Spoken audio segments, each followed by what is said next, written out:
Bon mercredi matin, j'espère que vous allez bien. Bienvenue à votre émission La Victoire de l'amour. Je m'en vais rejoindre immédiatement M. Eddie Savoie.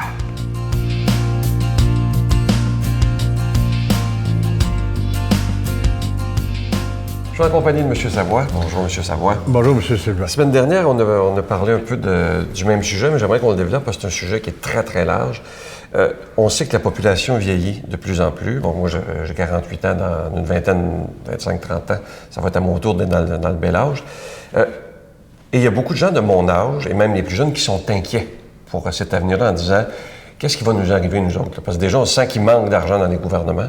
Qu'est-ce que vous pensez, vous, pour l'avenir? Est-ce que ça vous inquiète pour les plus jeunes?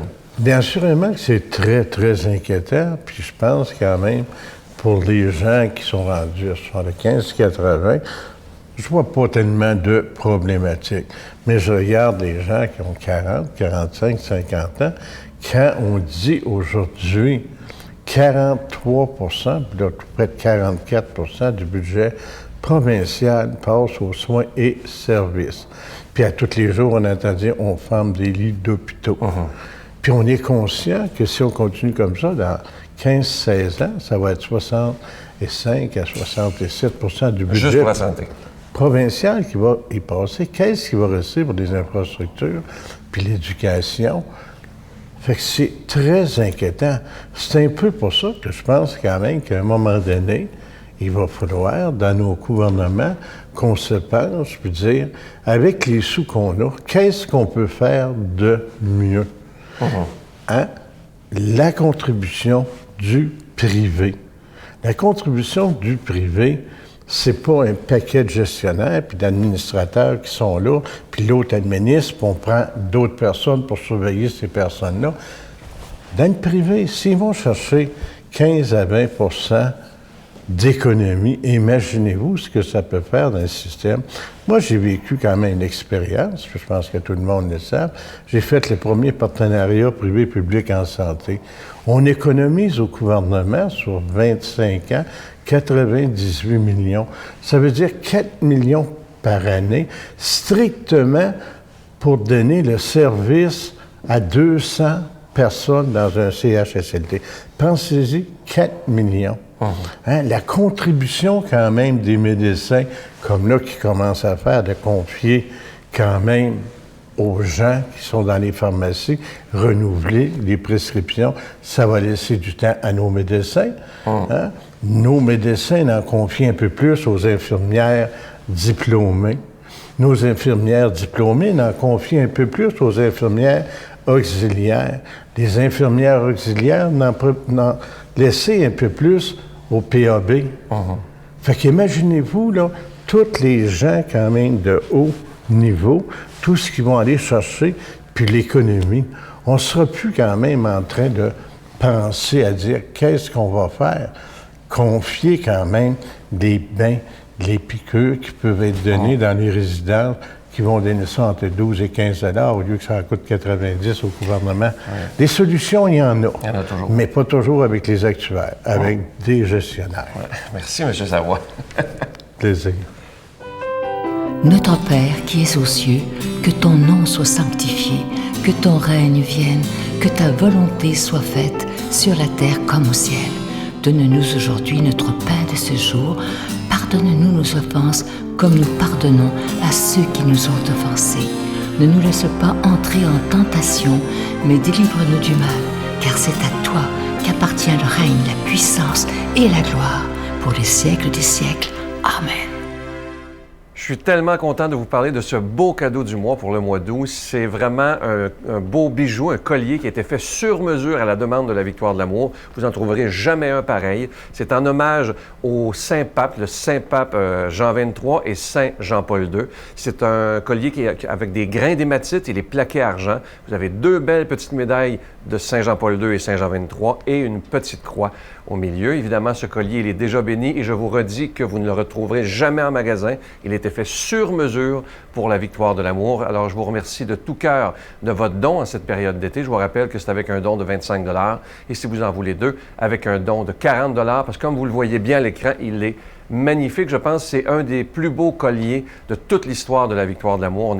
On en est vraiment Très fier, je vous donne l'adresse. La Victoire de l'amour, casier postal 120, succursale Boucherville à Boucherville. Le J4B 5E6, je vous la redonne. La Victoire de l'amour, casier postal 120, succursale Boucherville à Boucherville. Le J4B 5E6. Également par téléphone, par carte de crédit du lundi au jeudi de 8h à 17h dans le 514-523-4433, 523-4433 ou sans frais, le 1-888-811-9291. 1-888-811-9291 et aussi sur notre site Internet, le www.lavictoiredelamour.org. Et je vous rappelle, parce qu'il y a beaucoup de gens qui téléphonent au bureau, qui nous écrivent sur Internet pour savoir si le CD de l'abbé Raymond Gravel est toujours disponible, La puissance de la prière.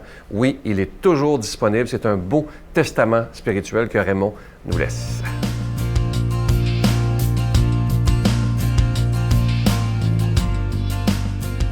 Mon Dieu, donnez-moi la sérénité d'accepter les choses que je ne peux changer, le courage de changer les choses que je peux et la sagesse d'en connaître la différence. Amen. Aujourd'hui, la parole de Dieu sera proclamée par quelqu'un que j'apprécie énormément. Il était 38 ans aumônier de prison à Bordeaux. On l'appelle tendrement le Père Jean.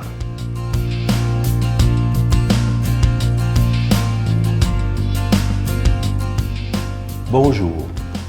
À vous qui êtes debout si tôt, je vous souhaite une bonne journée. La bonne nouvelle aujourd'hui, c'est la nouvelle de la transfiguration du Christ, tirée de Saint Matthieu.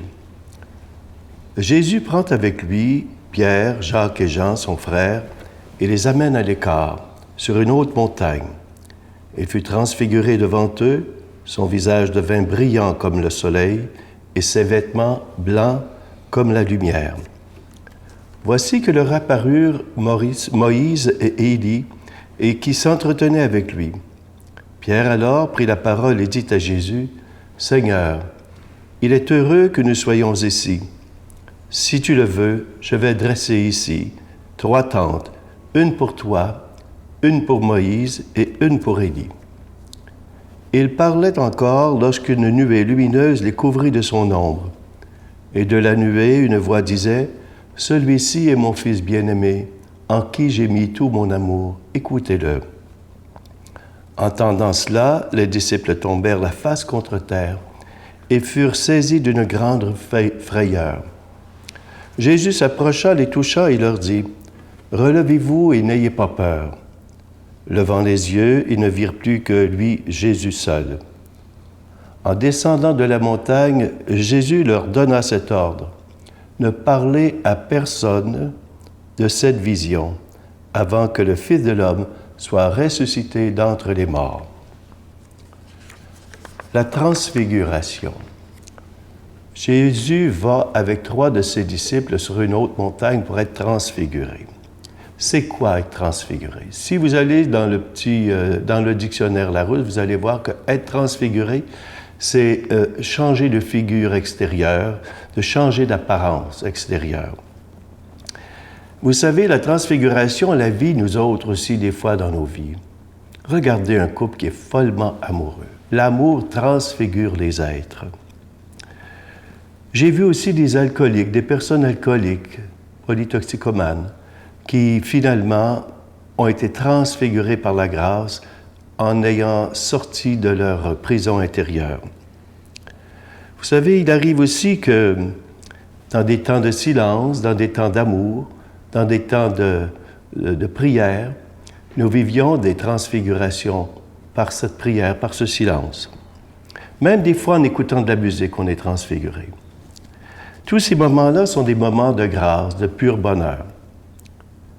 Mais quand on regarde Jésus qui est transfiguré, il vient nous révéler extérieurement sa divinité. Son visage est tout autre, nous dit l'Évangéliste. Eh bien, comme un couple est transfiguré par l'amour, ce qui transfigure le visage du Christ et tout son être, c'est l'amour qu'il porte à son Père et l'amour que son Père lui porte. Et l'Esprit Saint, c'est justement le fruit de cet amour. Saint Bernard disait que l'Esprit Saint, c'est le baiser d'amour du Père et du Fils.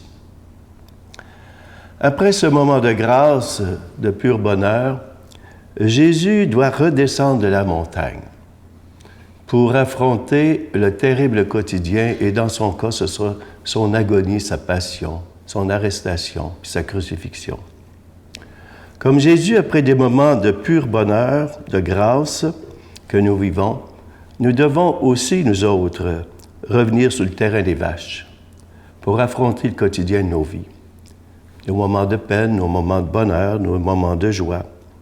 Mais Jésus nous rassure et nous dit « Je suis avec vous tous les jours jusqu'à la fin des temps ».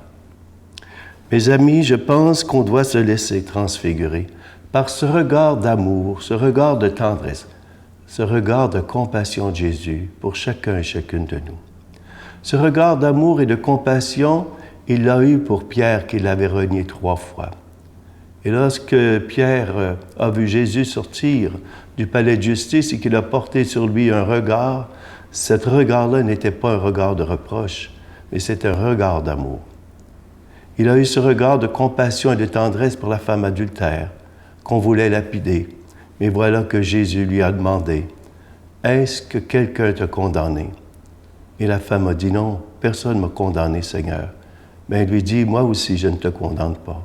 Va en paix et maintenant, essaie de ne pas dévier de ta voie. » Il a eu aussi ce regard pour des femmes et des hommes qui avaient besoin de compassion et d'amour. Alors laissons-nous regarder par ce regard de compassion et d'amour de Jésus. C'est lui qui nous regarde, il ne voit pas nos péchés, il ne voit que la beauté de ce que nous sommes intérieurement. À nous, comme à Jésus, il a dit « En vous, j'ai mis tout mon amour. » Et c'est pourquoi je vous dis, au nom de Jésus, je vous bénis au nom du Père, du Fils et du Saint-Esprit. Amen. Je vous salue Marie, pleine de grâce. Le Seigneur est avec vous. Vous êtes bénie entre toutes les femmes, et Jésus, le fruit de vos entrailles, est béni. Sainte Marie, Mère de Dieu, priez pour nous pauvres pécheurs, maintenant et à l'heure de notre mort. Amen.